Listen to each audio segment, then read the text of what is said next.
Hello again. Today I will be ranking the most cursed, strange, and obscure training methods you can use for arm wrestling. We will be going from the slightly strange to the diabolical. Just so you know, this list is an objective fact and it cannot be argued with. I've been honing the skills of top elite arm wrestlers that I keep in my basement, feeding them arm wrestling videos 24/7 for 2 months straight. So I believe they have enough expertise. Like and subscribe, and let's get right into it. Let's start off with things which are only slightly questionable. Meaning that to an arm wrestler, it will probably be fine. But a non-arm wrestler will still frown a bit when they see you, but eventually they will forget about it. So the first training method on this list is the classic Devon Larratt's or lazy man method. Not every day is a day which is full of motivation and discipline and wanting to conquer the world. Sometimes you just want to lay down. And of course you can do that. Just lay down, put a band around your foot, then around your hand, and enjoy. Just make sure nobody misrepresents what you're doing. You wouldn't see me doing this somewhere in public, but at home, it's completely fine. So that's one creative way of utilizing bands. However, it certainly isn't the only method. And I've compiled all of these methods into one group, which I like to call more creative band exercises. So with bands you can either train like a normal person would, or think of the most weird specific ways of training that one movement in that one angle if you're desperate enough. And I have been desperate enough in my past when I had no arm wrestling equipment, so I can definitely show you pristine, amazing, high quality examples. You can wrap a band around your waist, create a simple loop, put a strap on through the band ends, tie the strap around some weight and do weighted pull-ups like that. Or you can wrap a band around your back and do a harder variation of push-ups. Or you can hold a band with your legs, then grab a barbell and do barbell curls. Or put a band around the frame, then do a handstand, put your legs through the band and do a supported handstand push-up variation thing. Or I think you get the idea. If you don't have bands, you have no equipment at all, you tend to get even more desperate and creative. And I've also been there, so here are some examples again. Instead of a JM press, you can do a tiger push-up. If you don't have a bar to hold on to, you can do a pull-up on a frame. Instead of a barbell row, you can do a inverted row with a rope and a towel which is wrapped around a frame and you're holding onto the rope. Playing broom training has proven to be quite effective, so it's pronation broom training, or you can do rising broom training, or you can do supination broom training. I don't like mosquitoes. Okay, who likes mosquitoes? Should I make a video on mosquitoes? Please let me know down in the comments, thank you. You can do a laying rope bicep curl. I don't even know if I can explain that, but you have a rope and you tie the rope around the frame and you put the rope and the frame like together, held by the rope, and then you're laying down like start doing like a bicep curl. I will show you, don't worry. I'm sure that my editing side is showing it right now. Or you can do a simple towel pull-up. You know, I think towel pull-ups actually are quite based. So this isn't too crazy. Almost socially acceptable. Okay, then we move on to the next category, which is slightly getting a bit concerning, but we're not there yet. And that's incorporating arm wrestling exercises into different sports. So let's say you're climbing. Use your arm wrestling muscles when climbing. You know, feel your cupping, rise or back pressure when you climb. Try to incorporate those muscles as much as possible. And I think for climbing it's fine. But you know, you can also play tennis and like throw it behind you with your riser. Basically with any throwing sport, you can like throw it behind you, you know, like a, you know, like do like a maximum pronation speed. You can play flunky ball. If you haven't heard of flunky ball before, I suggest looking it up on YouTube. But basically you need to be able to hold that mug of beer. So incorporating arm wrestling is fine in some ways, but I think we are slowly starting to get into a slightly concerning range. And I think it's time to talk about this range. At this point, your close ones, or maybe even your further ones, may start to get worried. A glorious example is a grocery bag commute.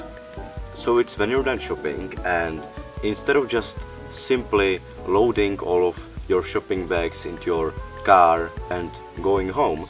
You grip that bag in your hand tightly and you start walking around the parking lot, and you take laps, and the longer you walk, the more dominance you show to everyone around you. So it's like the farmer's walk exercise with addition to increasing your aura. Talking about bags, I believe it's also fit to talk about opening any objects. So it's jars, it's bags, it's canisters. When you just want to open something. Sometimes it's because you're hungry, sometimes it's because you want to train. It depends. Sometimes maybe when you hit that sweet spot, it's both at once. And that's the ideal scenario if you ask me. Moving up is the rice bucket training. Now, rice bucket training is actually highly effective, but if I come home in 20 years and see my son sitting in his room with a big ass bucket in his hands and 20 kilos of spilled rice all over the floor, I'ma crash out. Now here comes another group of training that I'd like to call training literally everywhere. Not being further than 100 meters away from an object you could technically use for arm wrestling. I am incorporating this rule right now. Let me show you. Okay, so like 3 meters away from me is a beautiful stick that I can effectively use to train my riser. And I suggest all of you, everyone watching, to incorporate this technique as well.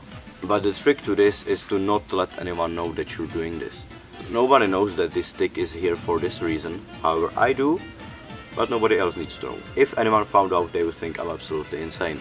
You can be discreet about this. So if you want to, let's say, bring an arm wrestling strap to your wedding, use it instead of a belt buckle, The trick is to hide in plain sight. Moving on to the unhinged category. Now it's not just about training. It's also about sending a message to everyone around you. I believe the perfect starting point to this category is pet resistance training. When you're walking outside with your dog and your dog pulls on your leash slightly harder, how about when you go out next time, you hold it with your riser, just the whole time you're doing your best to keep that riser up and close to you. Next up is apple crushing or melon crushing. It's good for your fingers, it's good for showing off, it's good for your ego, it's absolutely terrible for your wallet. Unless you're at a party and the fruit is owned by someone else.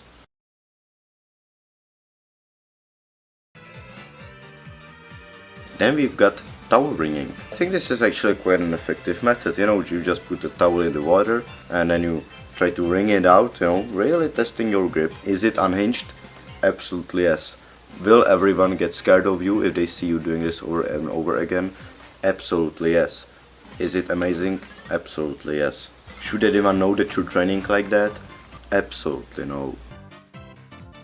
Moving on, we've got opening jars, bottles, bags and cans again, because now you're not hungry, now you're just trying to prove a point. Another one on the list is a public transport pool. So it's like you're on the bus and you're holding on to that like a rail, I think it's a rail, and you're doing your best that even when the bus or the train like slams on the brakes, you want to keep that tight angle. So that's something I've been doing. I hope that nobody can see in my mind like what I'm thinking of when I'm holding something, And last but not least of this category, it's literally just crushing hands. You grab a hold of someone for a handshake and just squeeze them. Or you can get a friend and manipulate them into playing this game where you tell them they must crush your hand as much as possible and then you do the same. I know it's a nice bonding activity.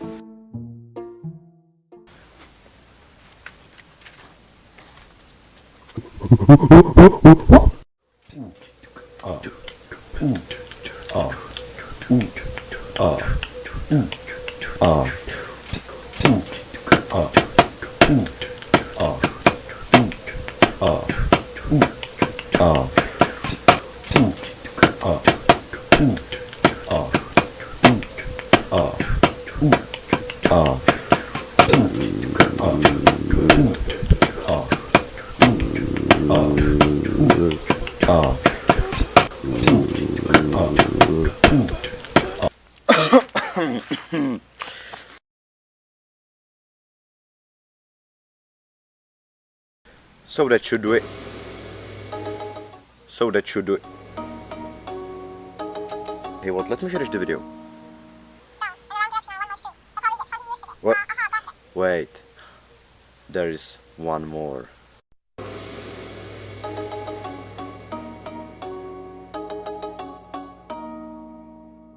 And that's our entire glorious, amazing, pristine, weird arm wrestling training methods tier list. Tell me what craziest thing you've personally done during your career.